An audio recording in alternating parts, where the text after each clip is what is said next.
Hello ဒီနေ့ကတော့မျက်နှာသားရည်ကိုဆူတင်းတင်းလေးဖြစ်ချင်တဲ့သူတွေအတွက်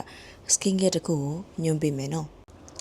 ဒီ brand ကတော့ and the new ဆိုရဲဒီ dermatologic approve ရထားတဲ့ formula နဲ့ထုတ်ထားတဲ့ brand လေးပေါ့နော်ဒါကကြတော့ခွန်ညိုတေချာစမ်းသုံးကြည့်ပြီးတော့ result ကိုရတယ်ကြိုက်တယ်ဆိုမှ review ပေးတဲ့ video ဖြစ်တယ် Okay cleanser လေးနဲ့စမယ်နော်။အားကြတော့အဓိကအားဖြင့်ဒီလိုမျိုး cream ကိုမှ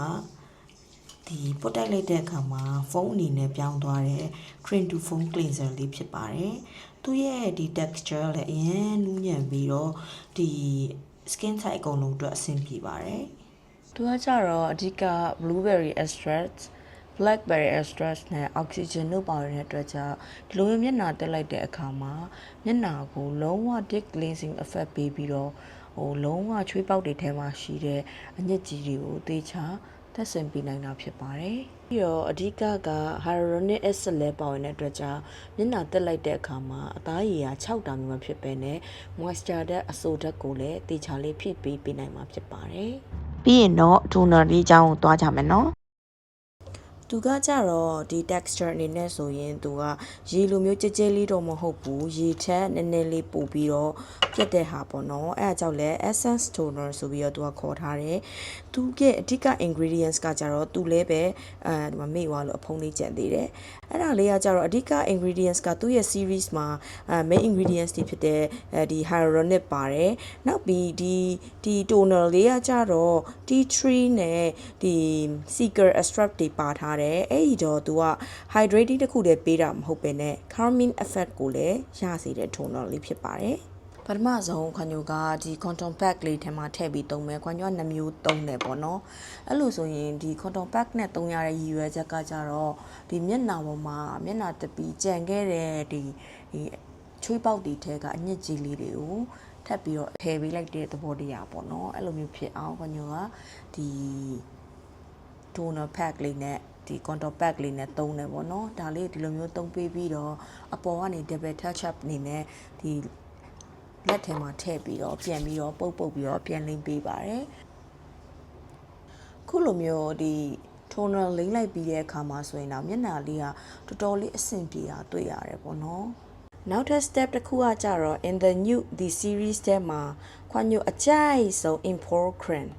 သူကကြတော့ hyaluronic info cream ပေါ့နော်သူရဲ့ series က hyaluronic နဲ့လုပ်ထားတာဖြစ်တဲ့အတွက်ကြောင့်ဒီလိုပေါ့နော်ဒါပေမဲ့သူက hyaluronic ကိုလုံးဝ 10% ပါဝင်တဲ့အတွက်ကြောင့်လုံးဝ intense hydration ကိုအပြည့်အဝရစေတယ်။နောက်ပြီး niacinamide လည်းပါဝင်တဲ့အတွက်ကြောင့်လုံးဝကို dark spot တွေဒါမှမဟုတ် scars တွေဆိုရင်လည်းသိသာတက်တာတွေ့ရတယ်။သူ့ရဲ့ဒီ texture ဘိုင်းကိုကြည့်မယ်ဆိုရင် cream ဖြစ်နေလို့ကြောက်စရာမလိုဘူးလုံးဝကိုဒီ oily skin တွေအတွက်ရောအဆင်ပြေတဲ့ဒီ cream type မျိုးလေးပေါ့နော်လုံးဝအေးလေးနဲ့ဖြစ်သွားတဲ့ cream type ကိုသုံးထားတယ်ပေါ့နော်ဒီ series မှာ